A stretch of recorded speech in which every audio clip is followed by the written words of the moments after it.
The French market in New Orleans was alive before dawn broke. The smell of brine salt and yesterday's catch lingered in the damp air. Street lamps still hummed their faint orange glow, flickering like weary guardians, watching over merchants who had learned to rise before the world did. Natalia Johnson moved through the crowd with the grace of someone who had carved survival into an art form.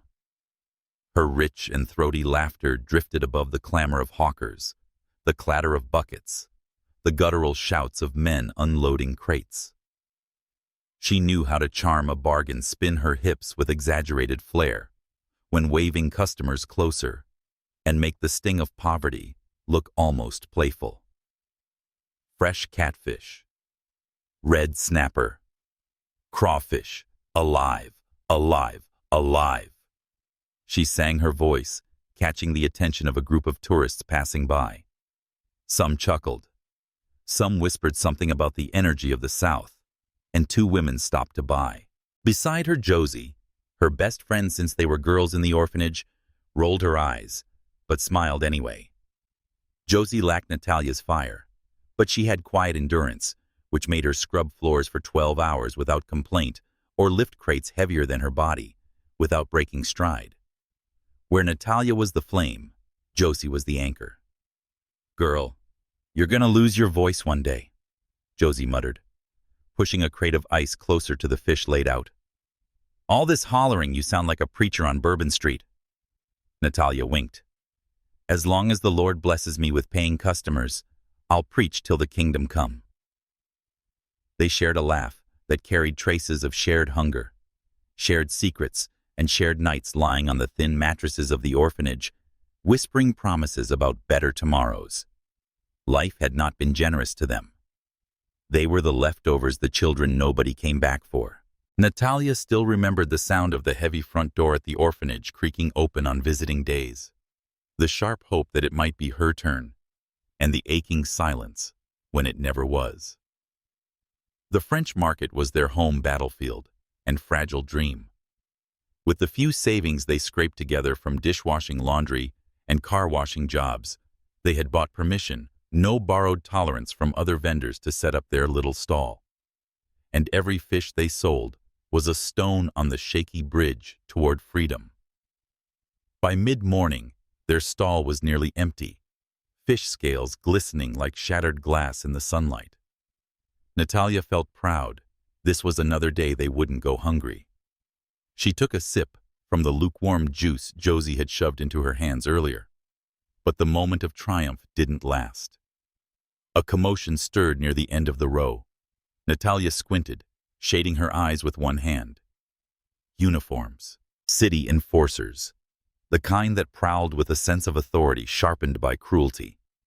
Her stomach clenched. "Not today," Josie whispered, already tense. The men moved with deliberate swagger boots, thudding against the concrete batons, hanging casually from their belts. The market seemed to shrink around them. Vendors, without a permit, clear out. This sidewalk's under demolition order. "Move it," one barked. Natalia froze. Their stall was at the very edge, technically outside the designated line, tolerated only because no one else wanted the cramped spot. She felt her chest tighten. One of the officers kicked at their wooden table. Fish spilled, sliding across the dirty ground, crushed under careless boots. Natalia's body reacted before her mind could. She lunged forward, her hands frantic, as she scooped up fish, ignoring the grit and grime. "Stop! That's our food! Our money!" she shouted, her voice trembling but fierce. "You don't have the right." A baton lifted, and for a split second, she thought it would strike her. But it stopped short, hovering threateningly near her arm. "You were warned," the officer growled. "This area's being cleared for expansion, a new development. If you're still here tomorrow, your stuff won't just be tossed, it'll be burned." Her eyes darted toward Josie, who stood pale and paralyzed, and then back at the men who walked away, as if nothing had happened. Something inside Natalia cracked. The market noise returned slowly, like the tide washing back after a storm. Fellow vendors shook their heads in pity, some murmuring sympathy, but none offered help. Natalia could hear them whispering a name, Vince Paraiso. Her head snapped up.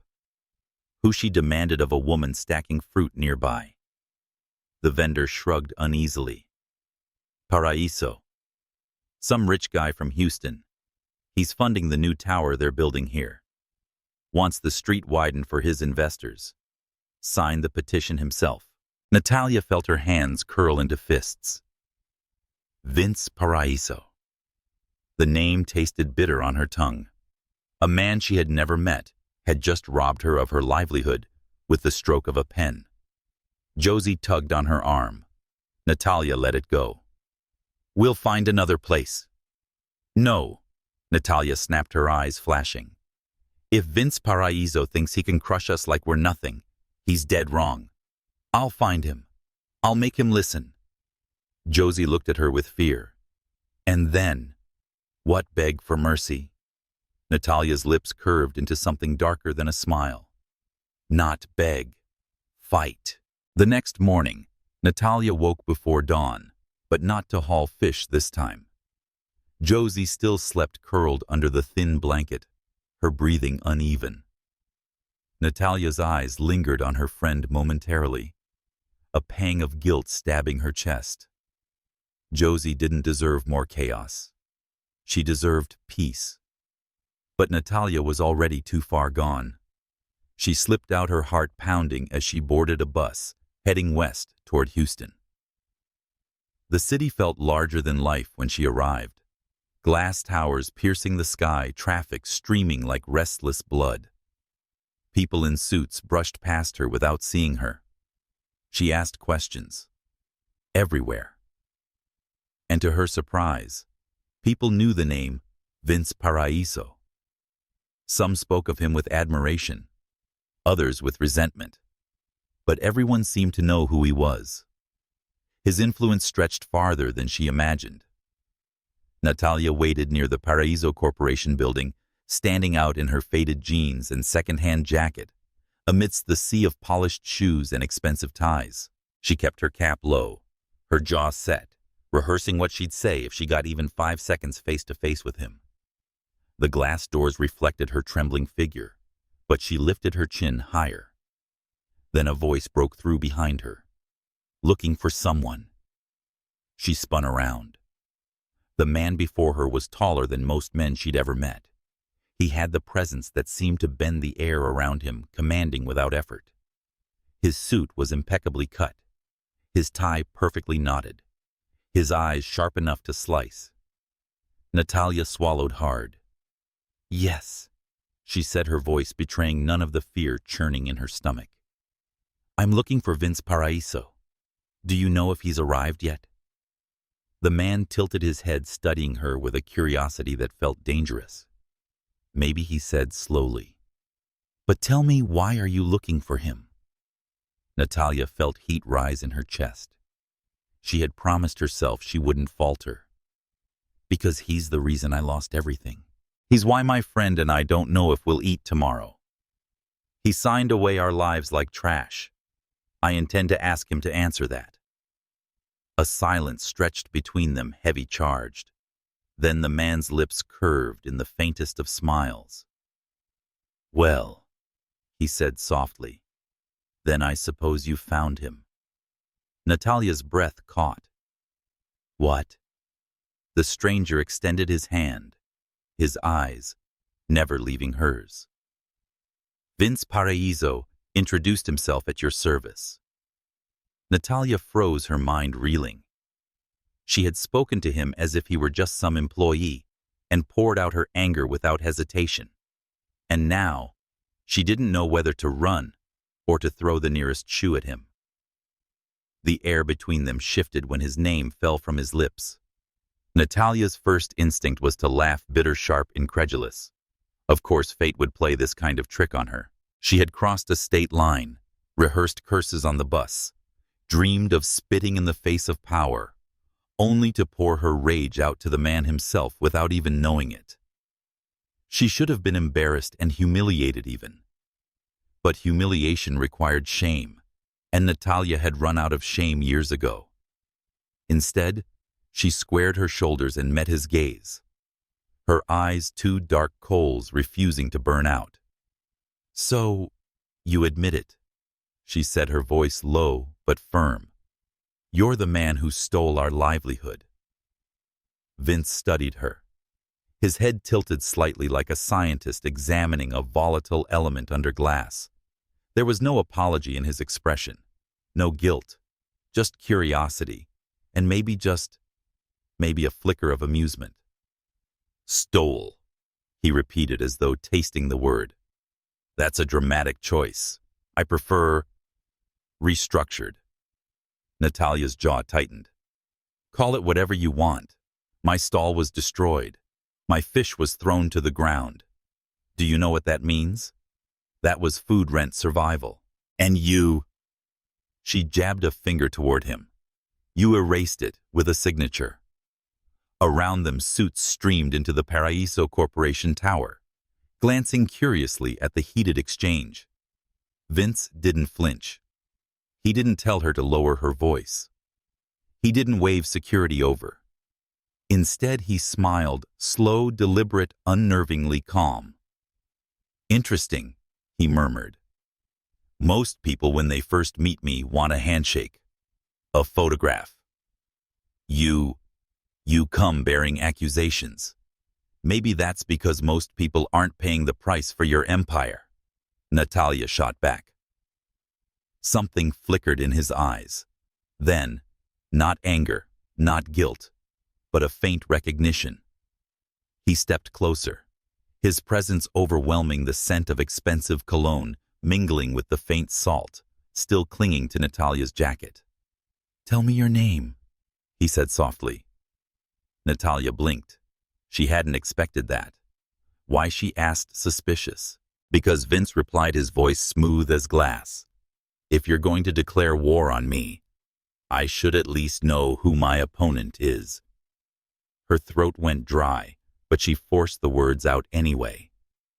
Natalia Johnson. The name seemed to hang in the air, weighty and alive. Vince repeated it once under his breath, as if testing its shape on his tongue, then nodded slightly. "Well, Natalia Johnson," he said, sliding his hands into his pockets. "If you're so eager to confront me, then come inside. Let's talk." Natalia faltered. She hadn't expected an invitation. She had expected dismissal, laughter, maybe even arrest. But Vince looked at her like a cat inviting a mouse into its den, calm, confident, certain of his power. Every instinct screamed at her to refuse. Yet something else, something reckless, restless, propelled her forward. She followed him through the glass doors, into the heart of the Paraiso Empire. The lobby was a cathedral of capitalism.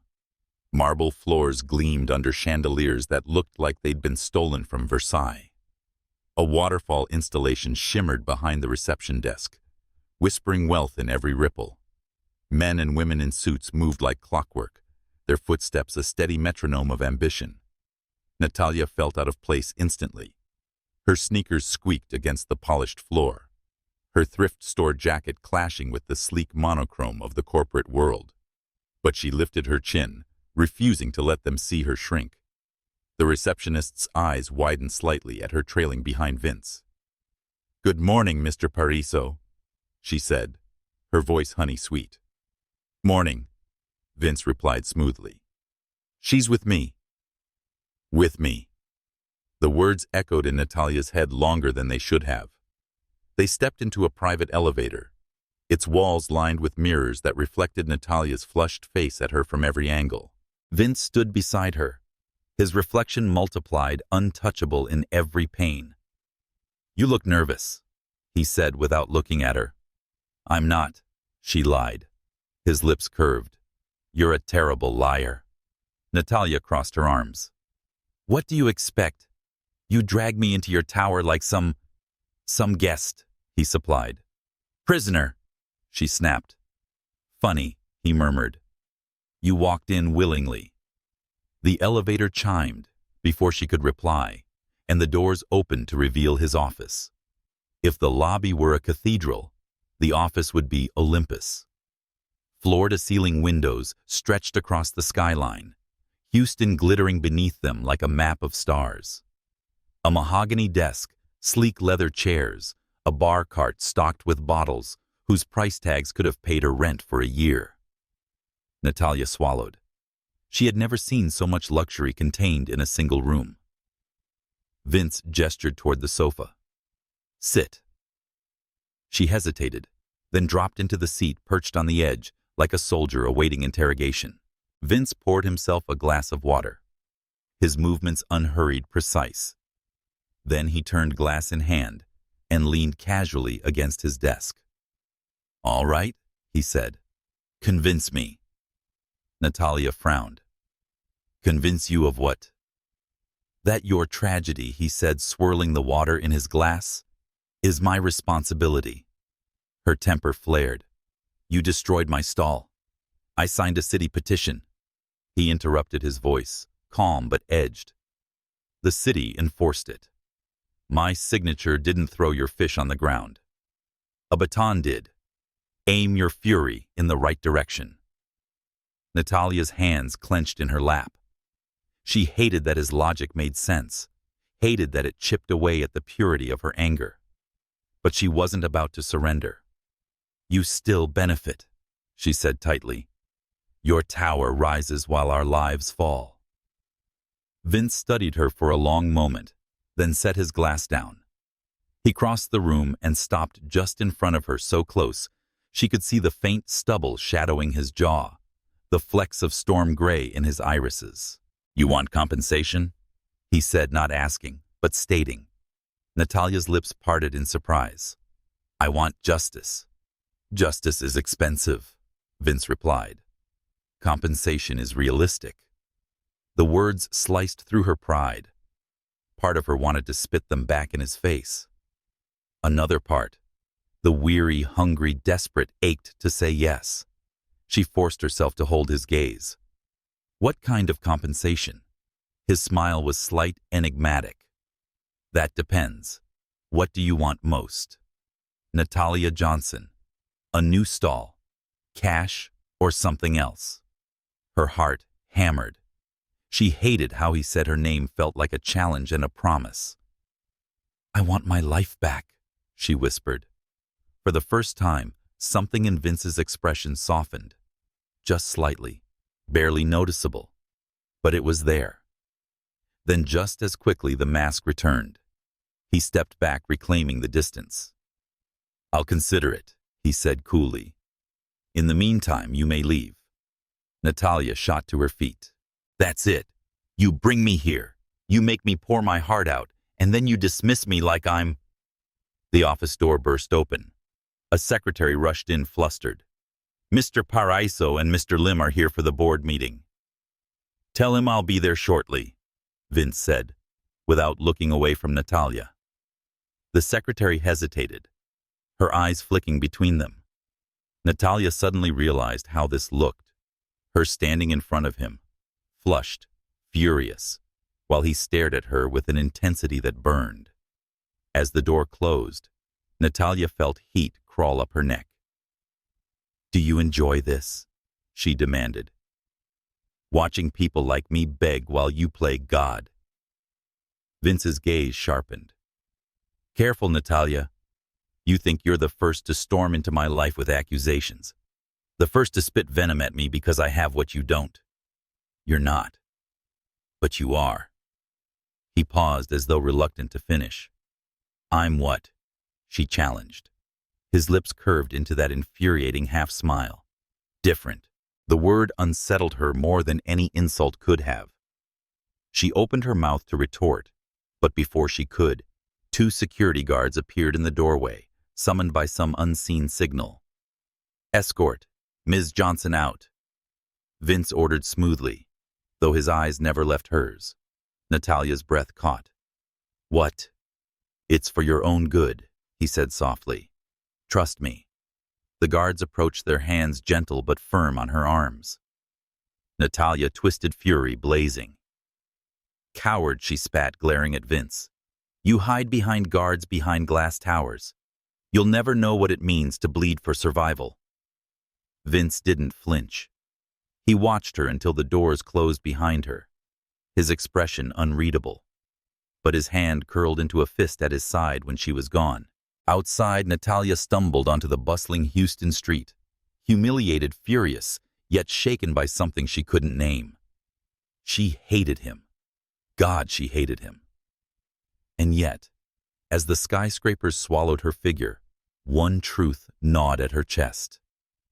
Hate had never felt so alive. The cheap motel room smelled of mildew and fried food from the diner next door. Natalia lay on the thin mattress staring at the water stain above her, its shape resembling a crooked angel. Her body was still trembling from the encounter with Vince Paraiso, her rage at him, her humiliation at being dragged out like some unruly child, and the dangerous thrill that still buzzed in her veins whenever she replayed his eyes, locking with hers. She hated him. That much was certain. And yet the hatred was electric, like fire crackling just before it consumes the wood. Josie shuffled in from the kitchenette, carrying 2 steaming paper cups. Coffee, she announced. Well, technically, hot water flavored with regret. But it's free. Natalia managed a weak laugh, sitting up to accept the cup. The warmth grounded her. For a moment, the noise of Houston, the honking horns, the distant construction, the skyscrapers gleaming with indifferent light, faded. But then she saw it. The corner of the room, where their shared savings tin should have been. Empty. Her stomach dropped. "Josie," she said slowly, setting the coffee down. "Where's the tin?" Josie froze for half a second. It was barely noticeable, the pause you'd miss if you weren't looking for it. But Natalia was. Her pulse spiked. "Josie." Josie's voice came out too quickly, too bright. "Relax. I just moved it. Thought it wasn't safe in plain sight, you know. This place is full of cockroaches with opposable thumbs." Natalia narrowed her eyes. She had known Josie her whole life. They'd scraped knees together in the orphanage yard, split stolen apples in half, dreamed of escape under the same thin blankets. She could read Josie's lies as easily as an open book. "Show me," Natalia demanded. Josie's lips parted, then closed again. She looked away. "I'll put it back later. Don't worry." Something inside Natalia cracked a soundless splinter deep in her chest. "You didn't," she whispered. "Tell me you didn't." Josie's silence was answer enough. Natalia stood, her body trembling. "All of it. You took all of it. I had to." Josie burst out, her voice breaking. "You don't understand, Nat. I got an offer. A recruiter. It's my shot to get out of this mess for good. A flight, a job abroad. A scam." Natalia snapped. "It's always a scam. And you gave them everything." Josie's eyes glistened, guilt and defiance tangled together. "I can't live like this anymore. Selling fish, being chased off sidewalks, and being humiliated every day. Don't you get it? We'll die here, Nat. At least I'm trying to abandon me." Natalia cut in, her voice sharp as glass. "After everything. After we built this together." Josie flinched. "I'll send money back. I promise." Natalia laughed bitterly, the sound hollow. "You won't. You'll disappear, just like everyone else ever did." The room went silent, except for the hum of the faulty air conditioner. 2 women who had once been sisters, now strangers, divided by betrayal. Josie didn't say goodbye when she slipped out that night with her single duffel bag. Natalia didn't chase her. But when the door shut, it felt like the world had too. Days blurred. Natalia tried working odd jobs, scrubbing motel floors, hauling trash bags at dawn, folding laundry until her fingers ached. None of it paid enough. Hunger clawed at her stomach, and exhaustion pressed on her shoulders. And in the quiet hours, her mind betrayed her. It replayed Vince's words, his infuriating calm, the way he had said her name like it belonged in his mouth. She wanted to scrub the memory out of her head. She wanted to despise him so purely that no ember of curiosity remained. But the ember refused to die. She hated him. She wanted him to burn. But part of her wondered if he was the only one who had seen her, not as a beggar or an inconvenience, but as someone worth confronting. It was maddening. One evening, Natalia dragged herself back to the motel after a shift cleaning tables at a diner. Her shoes were soaked in beer, her hands reeking of grease. She opened the door and froze. The room was ransacked, drawers overturned, clothes strewn. Even the broken alarm clock on the nightstand had been smashed. Her first thought was Josie. Had she come back? Taken what little Natalia still had left. But then she saw it. A folded piece of paper on the bed, held down by a single coin. Natalia's heart pounded as she opened it. The handwriting was unmistakably Josie's. Hurried and messy. "I'm sorry. I needed more. Please don't come after me." Her vision blurred. The last thread snapped. Natalia sank onto the bed, clutching the note. A soundless sob shuddering through her body. She had no money, no friend, no stall, no future. Just the echo of Vince's voice in her head. Compensation is realistic. The next morning she found herself back outside the Paraiso Tower. She hadn't meant to come. Her feet had carried her on instinct, her body moving through the city like a ghost pulled by invisible strings. She stood in the skyscraper's shadow, staring up at the mirrored windows that reflected the sky at her like a taunt. She felt small, powerless, and yet something stubborn in her chest whispered, "Not yet. Don't fall yet." A guard eyed her suspiciously. "Can I help you, miss?" Natalia straightened her spine. "I'm here to see Vince Paraiso." The guard snorted. "Do you have an appointment?" "No," she admitted. "But tell him Natalia Johnson is here. He'll know." The guard's eyebrow arched. "Will he now?" To her surprise, 10 minutes later, a secretary appeared, her heels clicking sharply against the marble. She looked Natalia up and down with a mix of disdain and curiosity. "Mr. Paraiso will see you," she said curtly. "Follow me." Natalia's pulse raced as she stepped back into the glass cathedral of wealth. She hated herself for it, but the air inside felt different, cooler, sharper alive, with the hum of money and power.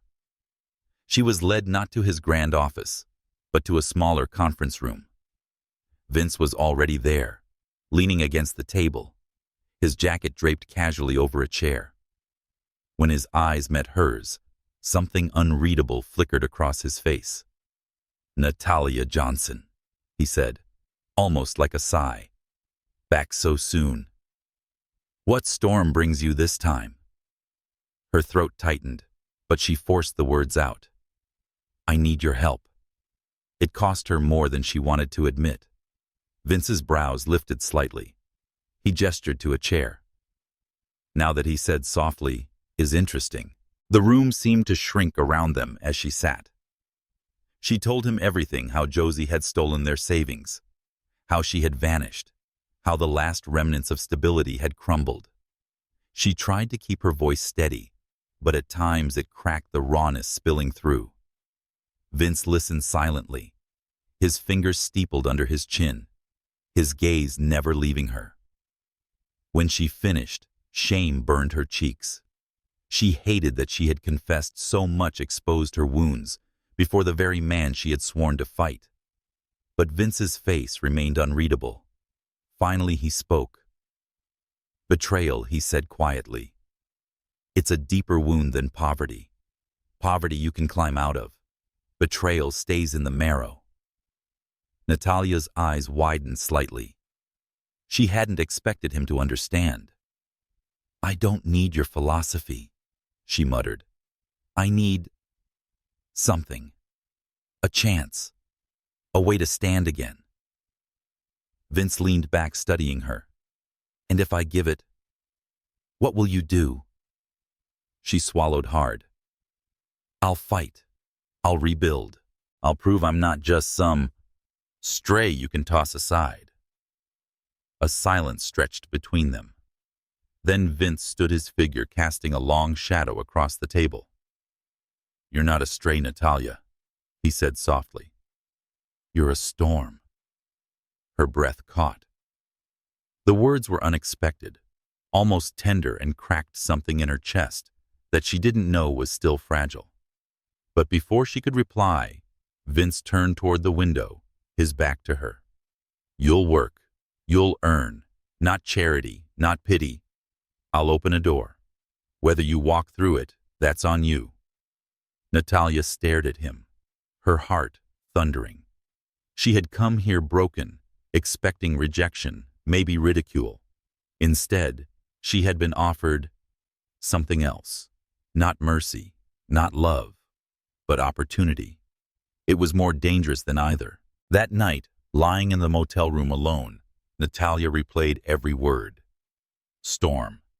He had called her a storm, and for the first time in days, her tears weren't only of despair. They were of something else, something fierce, alive, terrifying. Because storms can be destructive, they can also change the shape of the world, and she was ready to become one. The motel was eerily quiet that night, the silence that pressed on the skin.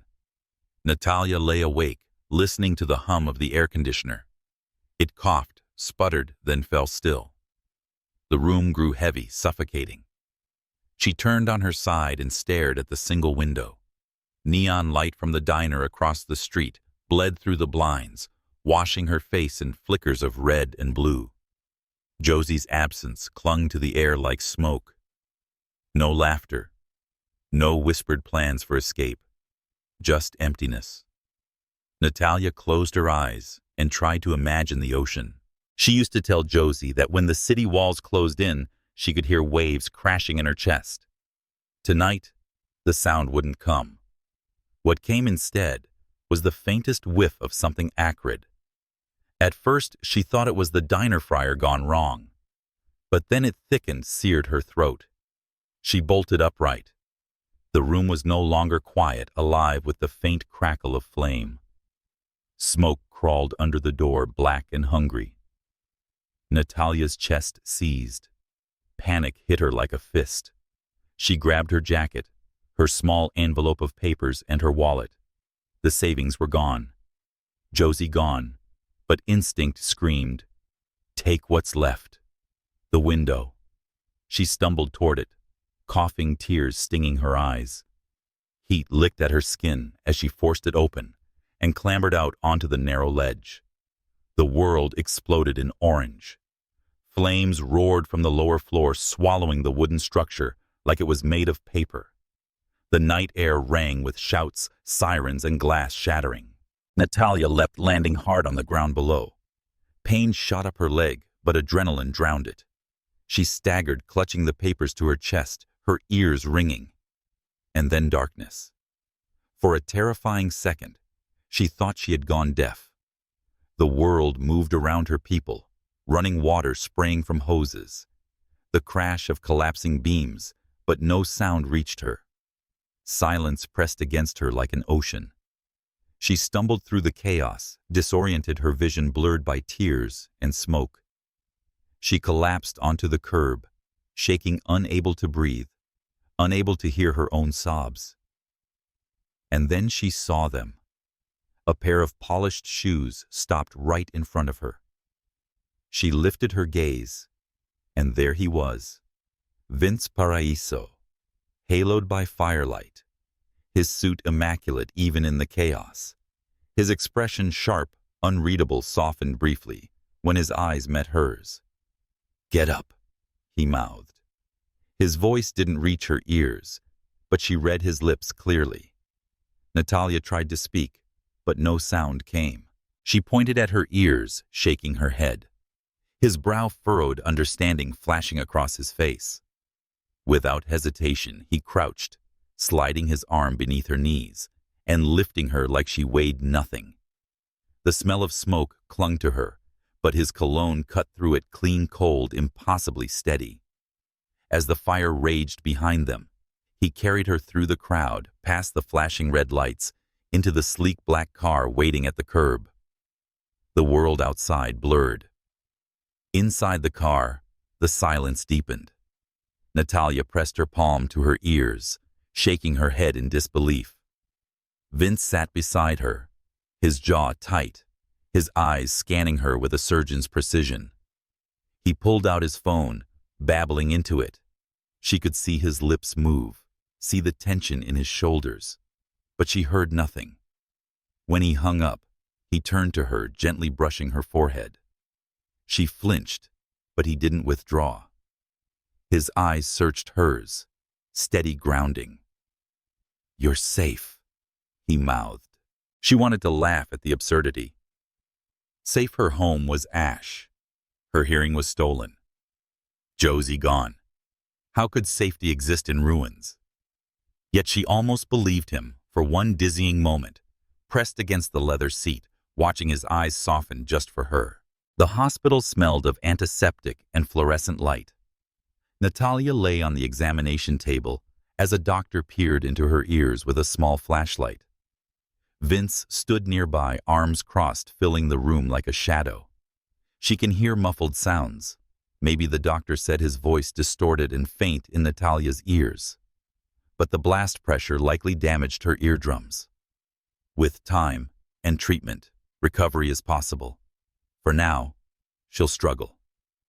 Natalia watched Vince nod, his face carved in stone. Then he leaned toward her close enough that she could see the faint line of stubble along his jaw.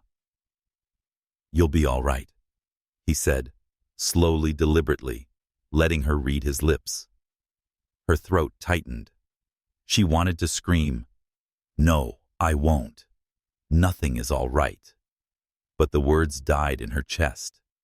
The doctor handed Vince a prescription slip. Natalia caught only fragments of the exchange. Medication, rest, avoid loud noise. She turned away, blinking back tears. She hated crying in front of him, hated shows, weakness to the man who symbolizes everything she resented. But she didn't pull away when his hand brushed hers, light, almost accidental. Hours later, the city was quiet again. Vince drove her himself, not speaking, his face lit by the dashboard glow. Natalia leaned against the window, the bandage on her forehead itching, her body aching. When the car slowed, she lifted her head. Not another motel, not a shelter, a mansion.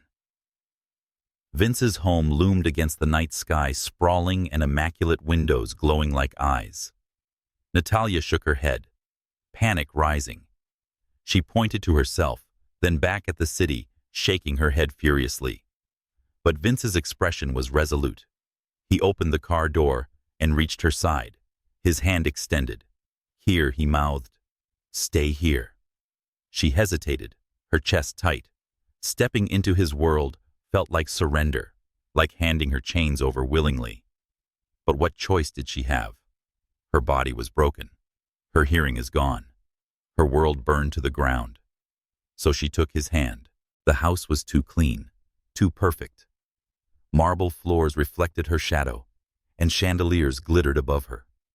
She felt like a trespasser in a museum, her smoke-stained jacket and scraped sneakers obscene against the pristine backdrop. Vince led her to a guest room, the walls painted in soft cream, the bed wide and impossibly inviting. He set her papers on the nightstand, his movements careful, deliberate. "Rest," he mouthed. Natalia nodded stiffly, but her heart was in chaos. She sat on the edge of the bed staring at him. Finally, she found her voice, which was rough, barely audible. "Why?" His brows lifted slightly. "Why help me?" She whispered, her voice breaking. He studied her, then crouched so his eyes met hers. For once, his mask slipped. "Because you remind me," he said slowly, letting her read his lips, "of everything I lost." The words struck her harder than the fire, and more than Josie's betrayal. She searched his eyes, but he stood before she could respond, retreating into his distance. "Sleep," he mouthed again, then turned away. The door closed softly behind him. Natalia sat frozen, her heart pounding, his words echoing louder than any sound she'd heard. She didn't sleep. She lay awake in the enormous bed, staring at the ceiling, haunted by the flames, Josie's note, and the silence pressing against her ears. And by Vince's words, "Because you remind me of everything I lost." She didn't know what he meant. She didn't know if she wanted to know. All she knew was the storm inside her was no longer just hers. And for the first time, she wasn't sure if that was salvation or damnation. The guest room was too soft. Natalia lay stiff as a board on sheets that smelled faintly of lavender, every nerve in her body rebelling against comfort. She had grown up with thin mattresses that groaned under the weight of two girls crammed together with pillows that were really folded jackets. Luxury felt like a trap. She stared at the ceiling, listening to nothing. That was the cruelest part. The silence wasn't peace, it was a reminder. Since the fire her world had muted dulled to a whisper she couldn't reach, every breath felt like it belonged to someone else. When morning came, she dressed quickly, wearing her jeans and jacket. She couldn't look at the mirrored closet or the polished vanity. Those things weren't hers. A knock at the door startled her. She opened it to find Vince, casual in a crisp white shirt with rolled-up sleeves. Even dressed down, he radiated precision, like a man who could control chaos with the flick of a wrist. "Breakfast," he mouthed. Natalia crossed her arms. "I'm not hungry." He arched an eyebrow, then held up his phone. A message appeared on the screen. "You'll eat anyway." She rolled her eyes but followed him. The dining room was absurd.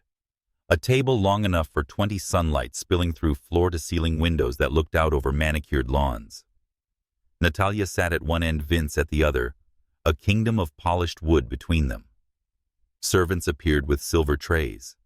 Pancakes, stacked like towers' eggs, glistening with butter coffee, steaming in delicate porcelain cups. Natalia stared at it all, fighting the urge to laugh. "This is ridiculous," she muttered under her breath. Vince watched her from the other end, his expression unreadable. Then he slid his phone across the table. "Eat, or I'll feed you myself." She snorted, grabbing a fork. "I'd like to see you try." For the first time, his lips curved. Not quite a smile, more like the suggestion of one. She hated that it made her chest tighten. After breakfast, Vince led her through the mansion. He moved like a man, guiding a reluctant tourist, pointing out rooms without embellishment, the library lined with leather-bound books, the gym gleaming machines, the indoor pool shimmering like glass.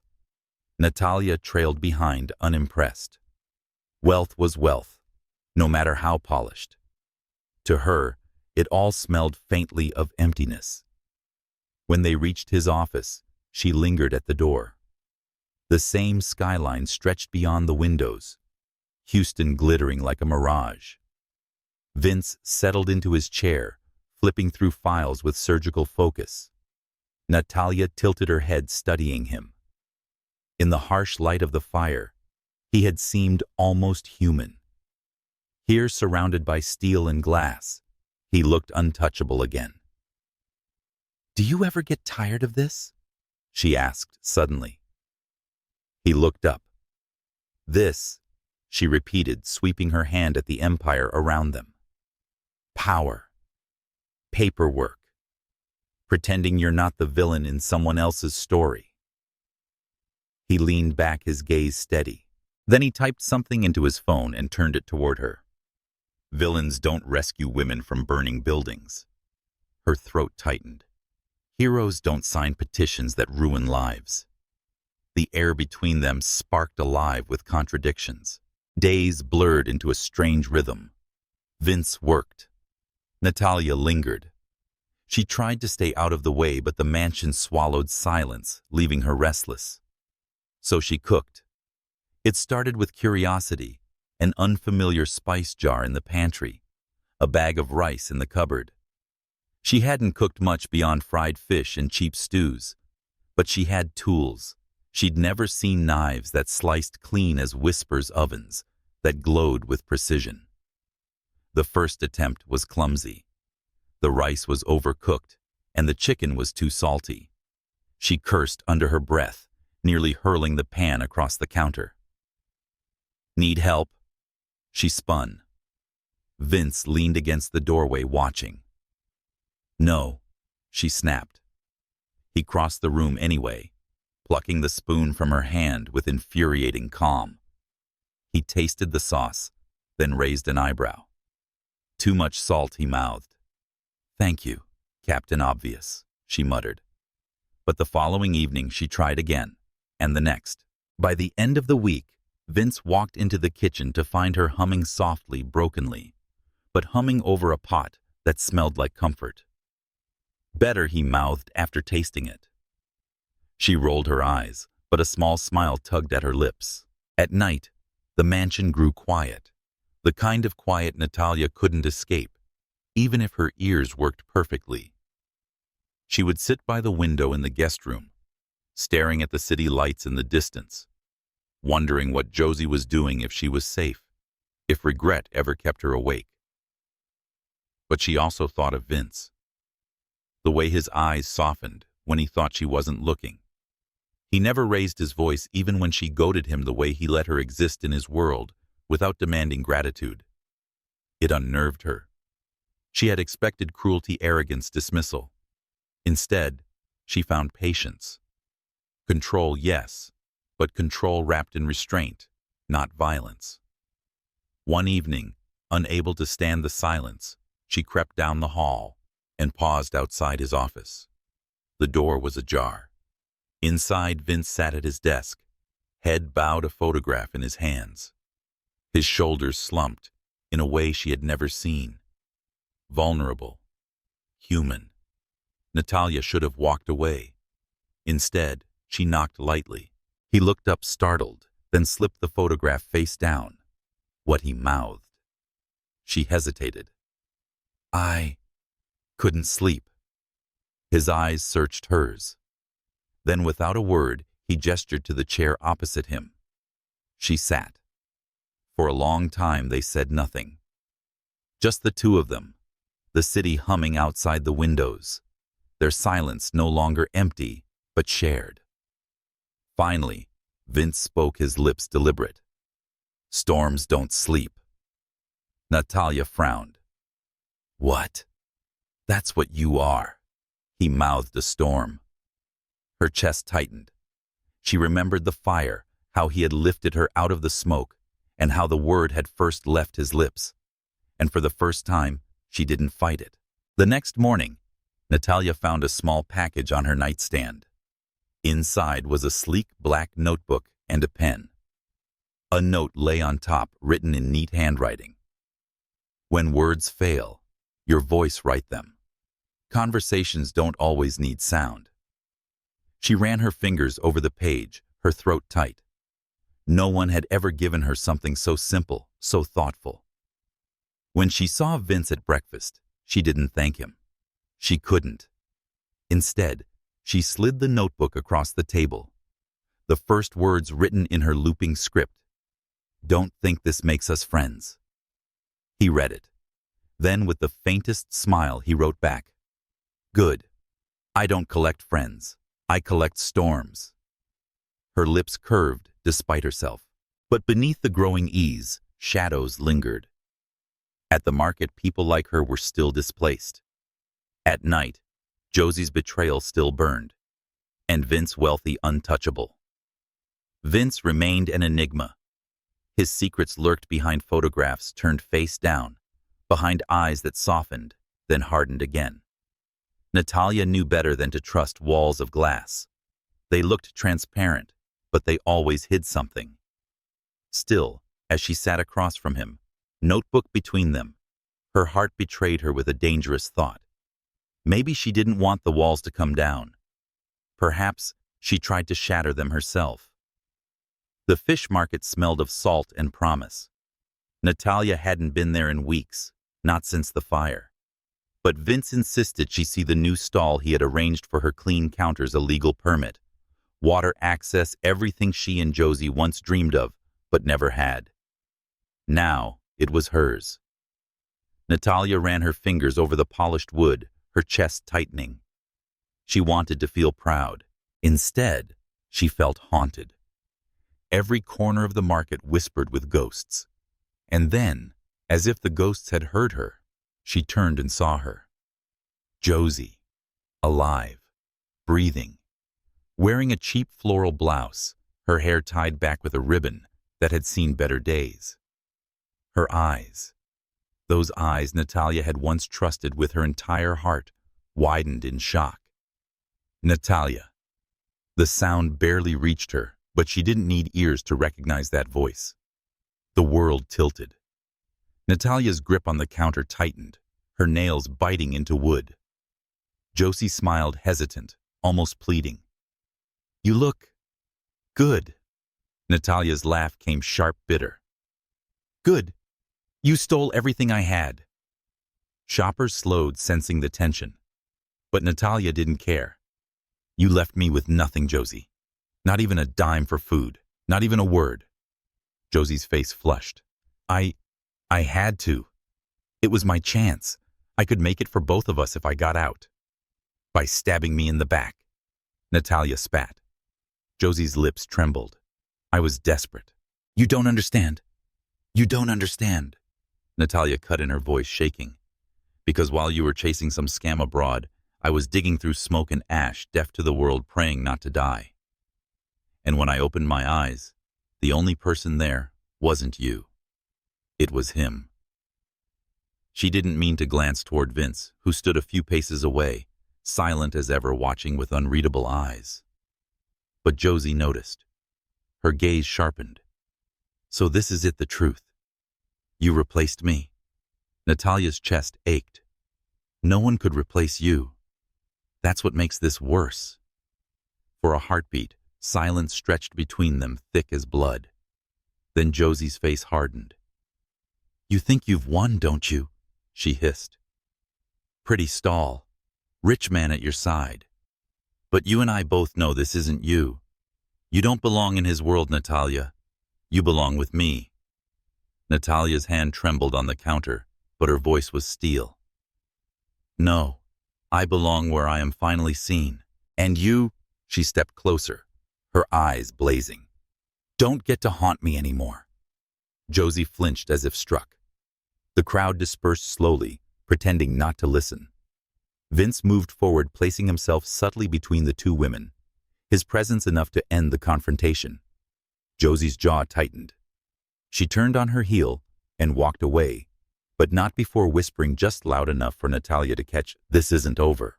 The ride back to the mansion was thick with silence. Vince drove with one hand, the other resting loosely on the gear shift. Natalia sat rigid, staring out the window, the city lights blurring into streaks. Finally, he spoke, his lips deliberate so she could read them. "She shook you." Natalia laughed bitterly. "That obvious." He nodded. Her throat tightened. "She was my family, Vince. My only family. And she threw me away for scraps." For once, he didn't respond with logic or control. He just reached across the console, covering her trembling hand with his. Warm. Steady. And for the first time since seeing Josie, Natalia breathed. That night, sleep eluded her. She paced the guest room like a caged animal, memories gnawing at her. Josie's laughter. Josie's promises. Josie's betrayal. Finally, she stormed down the hall and pushed open Vince's office door without knocking. He looked up from his papers, startled, but not angry. "Storm," he mouthed, half amused. Natalia slammed the door shut. "Why did you help me?" she demanded. He blinked. "Be honest, Vince. Was it pity entertainment? Or did you like the thrill of collecting another broken thing?" His jaw tightened. Slowly, he stood crossing the room until he was inches from her. He said, "I don't collect broken things," his voice low but deliberate. I protect what's rare. Her heart stuttered. Rare. He nodded. Do you know how many people walk through fire and still smile? Natalia's eyes burned. She wanted to scream, to deny it, to shove him away. Instead, she whispered, I don't smile. Not really.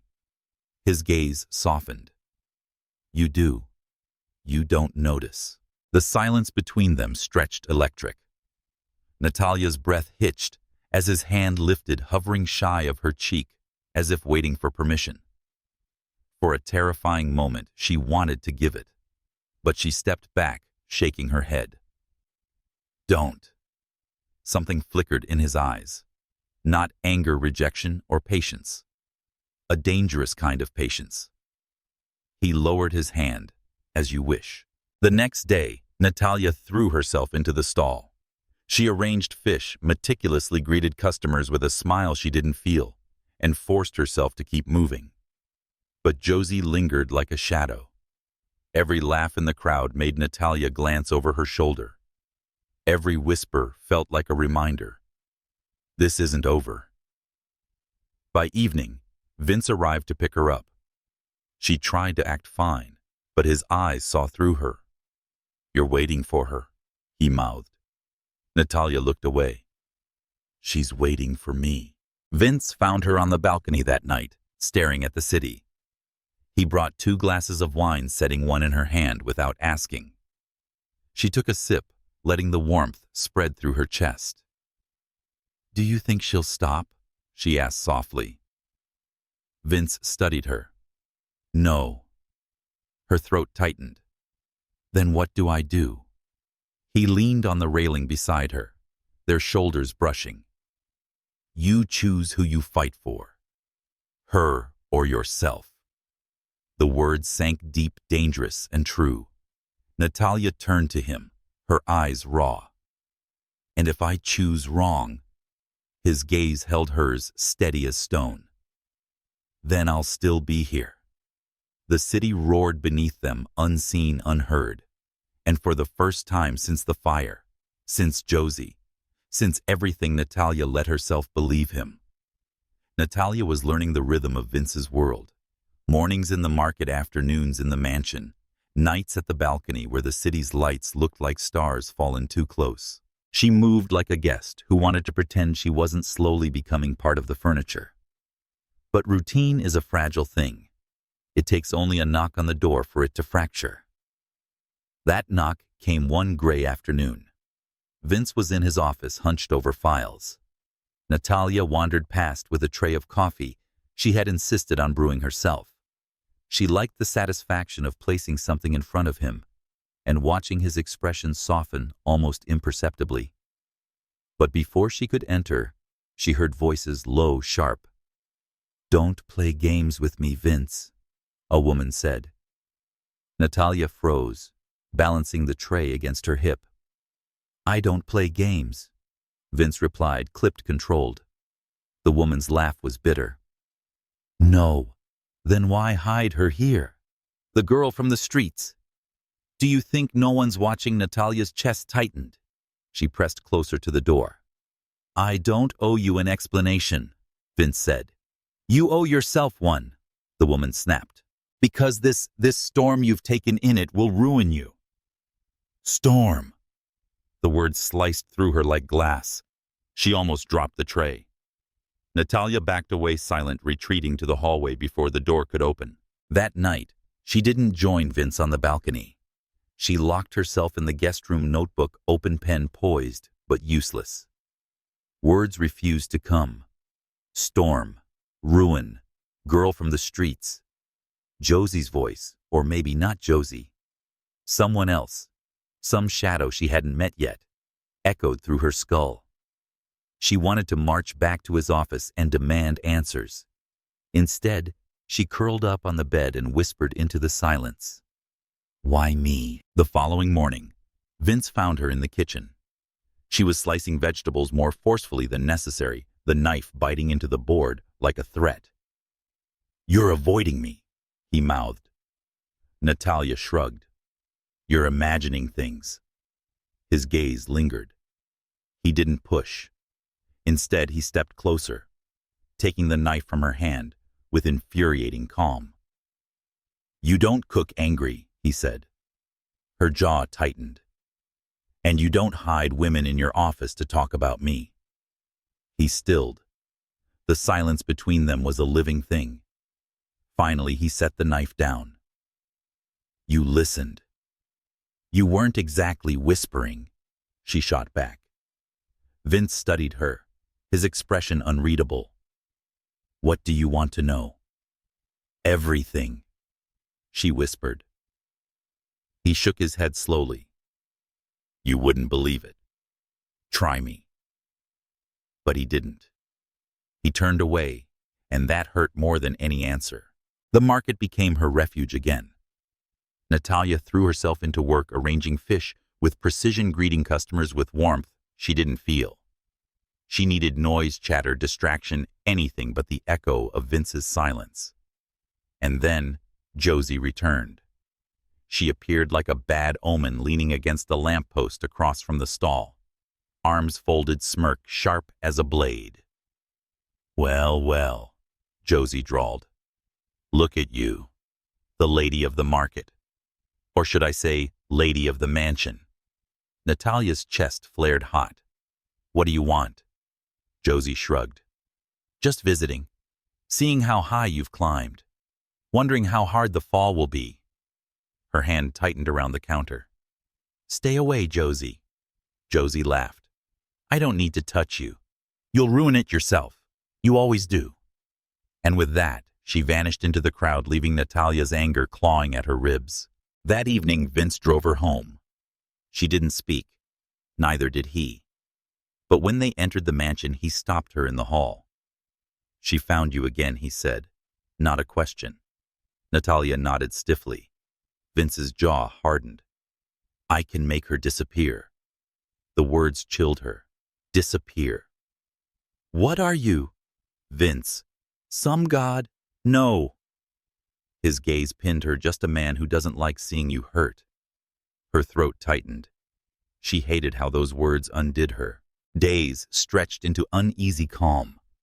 Josie hovered at the edges of her world. Vince at the center. Secrets pressing in from every side. Natalia felt caught between two storms, one chasing her, one pulling her closer. One night, she couldn't sleep. She wandered into the library, hoping books could quiet her head. Vince was sprawled in an armchair, jacket off, tie loosened. He looked human, tired, dangerous in a softer way. "Couldn't sleep?" he asked. Natalia shook her head. "You..." He gestured at the untouched book in his lap. "Same." She hesitated, then sat across from him. Silence stretched. Finally she said, "Do you ever regret it?" His brow furrowed. "What?" "Being who you are, having everything and nothing real."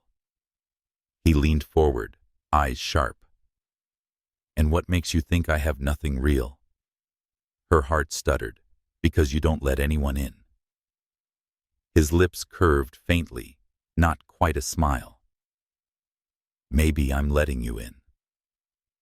The air thickened. Natalia's breath caught. She wanted to believe him. She tried to run, both at once. "You shouldn't," she whispered. "Why not?" "Because storms destroy." His gaze burned into hers. "Or storms cleanse." The silence that followed was louder than thunder. Later, back in her room, Natalia lay awake, replaying his words, his gaze, the way his presence filled the air like gravity. She hated him for it. She craved him for it. And when sleep finally came, it carried a dangerous truth. She was no longer afraid of Vince Paraiso. She was scared of herself. The storm didn't arrive with thunder. It arrived with a letter. Natalia found it beneath the counter of her market stall one gray morning. The paper folded once, and her name scrawled across it in a hand she knew too well. "Storms don't last forever. Neither will he. J." Her fingers tightened around the paper. For a long moment, she just stared at it, the words like poison seeping into her bloodstream. Then she shoved it into her pocket, plastered on a smile for the next customer, and carried on, as if the floor hadn't just tilted beneath her. But all day her hands shook. Every glance over her shoulder burned with the fear of seeing Josie's smirk in the crowd. By evening, Vince was waiting at the curb. He always was now. It should have comforted her. Instead, it scared her more. "Rough day," he said, as she slid into the passenger seat. Natalia forced a shrug. "Just long." But his eyes lingered on her pocket, sharp, unrelenting. "She left you something." She flinched. "How I notice everything." He held out his hand. She hesitated, then placed the letter in his palm. He read it once, jaw tightening, then tore it clean in two. "You don't need this," he said. Natalia's chest burned. "You can't just tear away my past, Vince. That's not how this works." His gaze softened only slightly. "No, but I can keep it from strangling your future." The words should have steadied her. Instead, they unsettled her more. That night, the mansion felt colder. Natalia sat by her window, staring at the city's glittering sprawl. She thought of Josie's words. She thought of Vince tearing them apart like they were nothing. And she wondered which was worse, being haunted by Josie or belonging to a man who decided what she did and didn't need. Her notebook lay open in her lap. Slowly she wrote, "Do you trust him?" Her hand trembled as she underlined the question, but she had no answer. The next morning, Vince wasn't at breakfast. His chair sat empty, coffee untouched. Natalia frowned, restless. She wasn't used to his absence. Hours later, she wandered the halls until she reached his office. The door was closed, but muffled voices leaked through. "Can't risk it," a man said. "You think I don't know that?" Vince's voice, sharp, urgent. But if she's exposed, Natalia's heart thudded. She pressed closer, straining to hear. "She's a liability, Vince. You've let her go too far in. If Josie keeps pushing..." "Enough." Vince snapped. "Natalia stays." Her breath caught. The words hit her like a blade and a balm at once. A liability. Yet he chose her. She stepped back before the door could open, retreating down the hall with her pulse roaring in her ears. That evening she confronted him. They stood on the balcony, the city buzzing below. Natalia clutched the railing like an anchor. "What aren't you telling me?" she demanded. Vince's expression didn't flicker. "Plenty. Then I will explain why a stranger called me a liability." His jaw clenched. For a long time he said nothing. Then finally, "Because caring for someone in my world is dangerous." Her throat tightened. "Then don't." His gaze locked with hers, dark, unyielding. Too late. The silence that followed was heavier than any confession. Natalia's heart pounded. She wanted to scream, to demand answers, to run, but his words rooted her to the ground. Too late. The danger came 2 nights later. Natalia had gone to the kitchen for water when she saw the figure in the garden.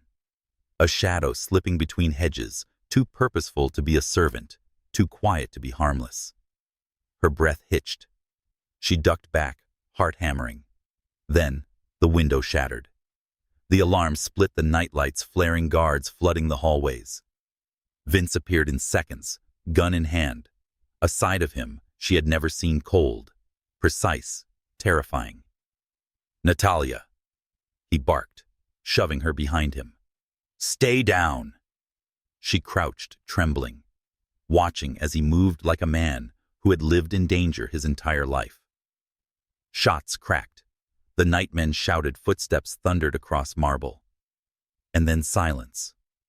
When Vince finally returned, sweat glistened on his temple, his shirt torn at the sleeve. His eyes locked onto her, fierce and unrelenting. "Are you hurt?" Natalia shook her head, but her body wouldn't stop trembling. He crouched his hands firm on her shoulders. "This is what I meant," he said, his voice rough. "This is what it costs to be near me." Her breath hitched. "Who were they?" His jaw tightened. "Enemies. Of yours, of ours now." The words seared into her. Later, in the safety of her room, Natalia couldn't sleep. The image of Vince with a gun, steady and merciless, burned behind her eyelids. She thought of Josie's warning. Neither will he. Maybe Josie wasn't just taunting. Perhaps she was right. And yet when she remembered Vince's hands on her shoulders, steadying her, grounding her, fear tangled with something else. Something far more dangerous. Desire. The next day, Vince was quieter than usual. He hovered always near his eyes, scanning every corner of every room. Natalia wanted to demand answers, but exhaustion kept her silent. By evening, she couldn't stand it anymore. She found him in the library, staring at the same photograph she'd glimpsed before. She stepped closer. Who was she? His shoulders tensed. Not tonight. "Vince." Her voice broke. "I can't live in the dark, not after last night. Tell me."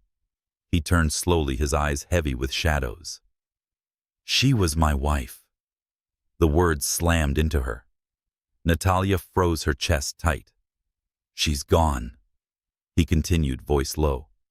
"Taken from me because I let her get too close. Because I thought I could protect her from this life. I was wrong."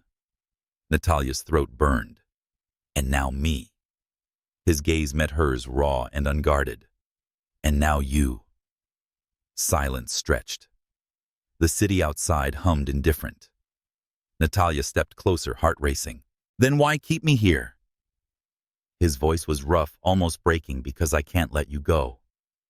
The truth hung between them, dangerous and undeniable. And for the first time, Natalia realized she wasn't afraid of the danger. She was afraid of how much she wanted to believe him. The house was quieter than ever, but quiet no longer meant peace to Natalia. It meant danger waiting outside the gates, or worse, inside her chest. She sat at the edge of her bed, staring at the band of city light leaking through the curtains. Vince's words still rang in her, "Because I can't let you go." It wasn't a confession. It was a chain. And she hated herself for wanting to wear it. The following morning, she found him in the kitchen. Shirt sleeves rolled, hair undone illegally. He was making coffee of all things, the steam curling around his hands like smoke. "You cook now?" Natalia teased, her voice rough from sleeplessness. Vince didn't look up. "Don't tell anyone. It'll ruin my reputation." She smirked, despite herself. Of being terrifying. Of being perfect. The banter was light, almost playful, but the weight beneath it was unbearable. Natalia poured herself a cup, their shoulders brushing briefly, and the heat of it lingered all day. At the market, Josie appeared again. She didn't approach this time, just stood at the far end of the street. Arms folded, eyes sharp. Watching. Waiting. Natalia's chest tightened. She tried to ignore her, but every fish she sold, every coin she counted, felt like being weighed under Josie's gaze. By the time Vince came to pick her up, she was shaking. "She was there," Natalia whispered as she climbed into the car. Vince's jaw tightened, but he didn't speak. He only drove faster than usual, his hand gripping the wheel like it was the only thing keeping him steady. That night she confronted him again. "Why don't you do something?" she demanded. "You're Vince Paraiso. You could make her vanish with a snap of your fingers."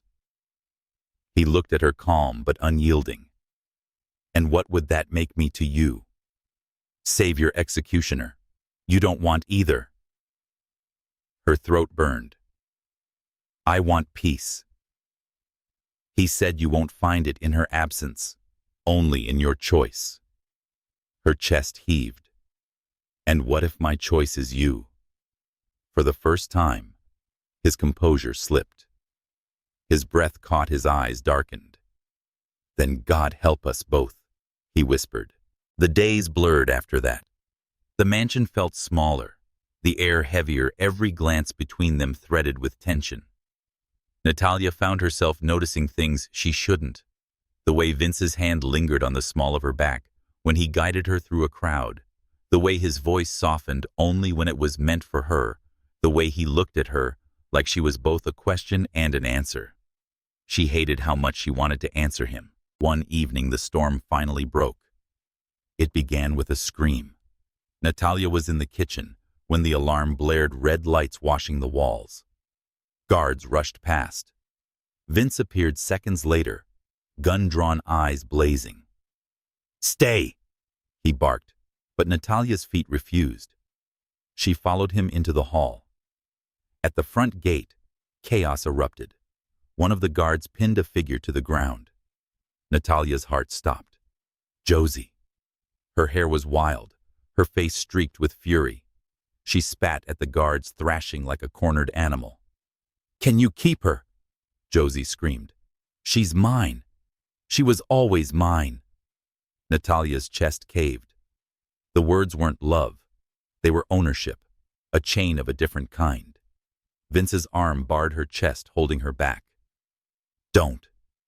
But Natalia's voice trembled out anyway. "Josie." Why? Josie's eyes locked on hers, burning with something close to madness. "Because you don't belong to them, Nat. You belong with me, and if I can't have you—" Her hand flashed from her pocket, metal glinting. The guards reacted first, disarming her and pinning her down harder. The knife clattered to the floor. Natalia's breath came in ragged gasps. Vince turned to her, voice sharp. "Now you see. She's not your past anymore.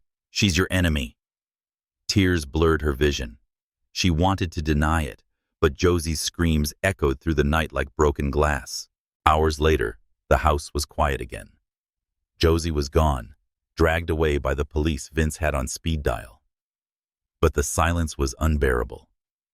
Natalia sat on the balcony, arms wrapped around herself, rocking slightly to keep her bones from falling apart. Vince found her there. He didn't speak, didn't demand. He draped his jacket over her shoulders and sat beside her. For a long time, they just breathed.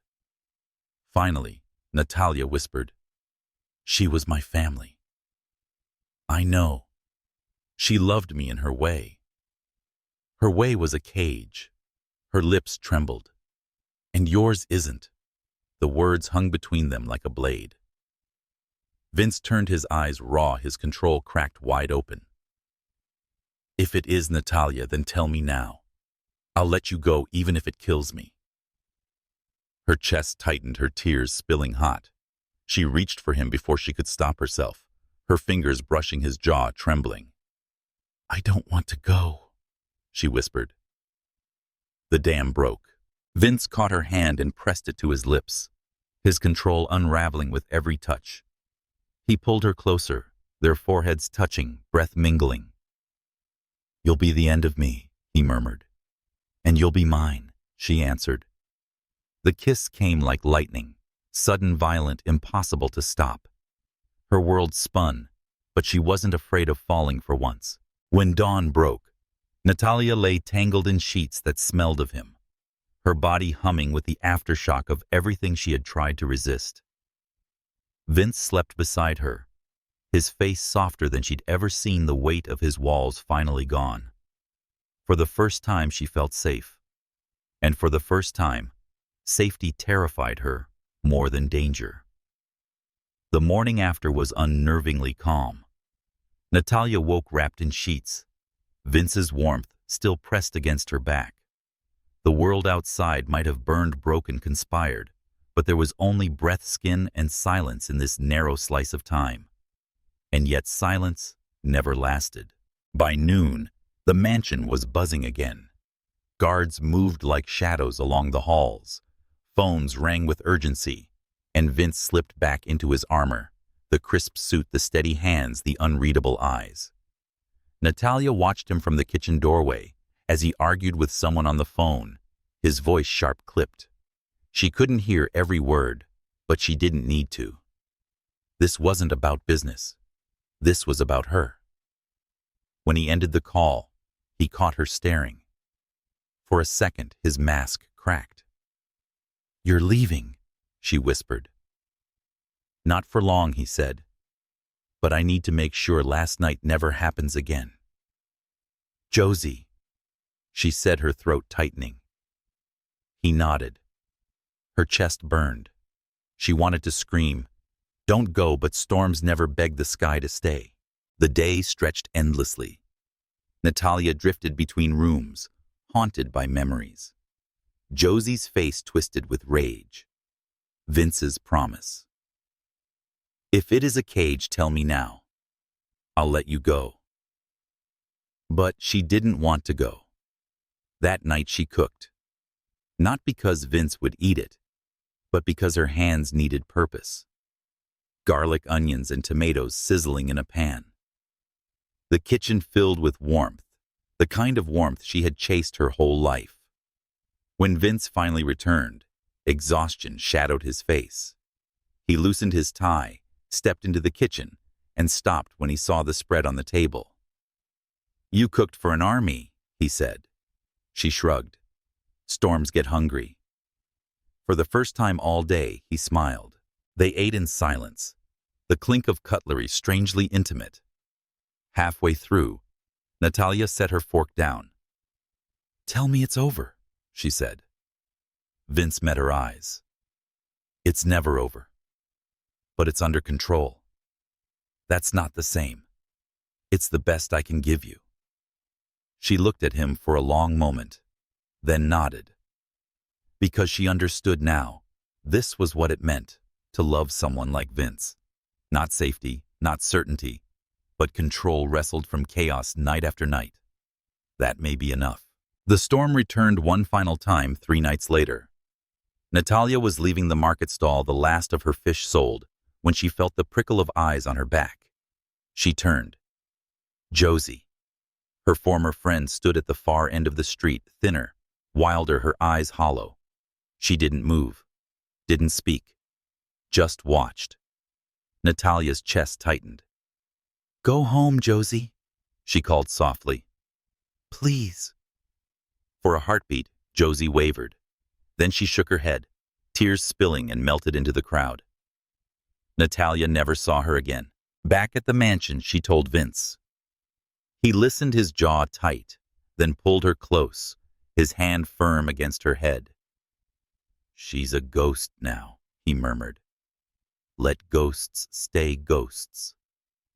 Natalia pressed her face against his chest, letting the words sink into her bones. For the first time, she realized she wasn't afraid of Josie anymore. She was scared of losing this. Him. Them. Weeks passed. The stall flourished. Customers returned, drawn not just by the fish, but by Natalia's laughter, her unshakable presence. At night, she cooked for Vince, teasing him with experiments, watching him pretend to hate them, before asking for seconds. Their silences became comfortable. Their storms shared. One evening, as the sun bled across Houston's skyline, Vince stood on the balcony with a glass of wine. Natalia joined him. Her hair tousled, her cheeks warm from the kitchen's heat. He looked at her for a long time, like he had that first day in the office, but softer now. "I used to think storms destroyed," he said. "And now?" she asked. "Now I know they rebuild." Her chest tightened. "Vince." He set down his glass, reached into his pocket, and pulled out a small velvet box. Natalia's breath caught. He opened it. Like him, a ring glinted in the dying light, unshakable but straightforward. "Marry me," Vince said quietly. No grand speech, no practiced lines, just truth. "Not because I can give you safety. I can't. Not because I can provide you with peace. I won't. But every day without you feels like burning, and every day with you feels like surviving. And I choose surviving." Tears blurred her vision. She cupped his face, trembling. "You always said storms cleanse. This may be mine. She slipped the ring onto her finger, her eyes carried in the tears spilling down her cheeks. The kiss she pressed against his mouth, and how the world finally felt like it belonged to her. The stall grew into a shop. The mansion grew louder with laughter. Josie never returned. Or maybe she did in whispers in shadows. But Natalia no longer trembled. Because storms had taught her this survival wasn't about silence or safety.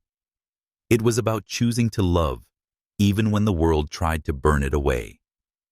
And Vince, who once believed he could never let anyone close again, learned that the most dangerous choice was the one worth living for sometimes. Together, they weren't perfect, but they were unstoppable. Because when storms rest, they don't disappear. They become the sky itself. If this story stirred you, if Natalia and Vince's storm left your heart racing, share it, talk about it, keep the flame alive. Love isn't just read, it's lived.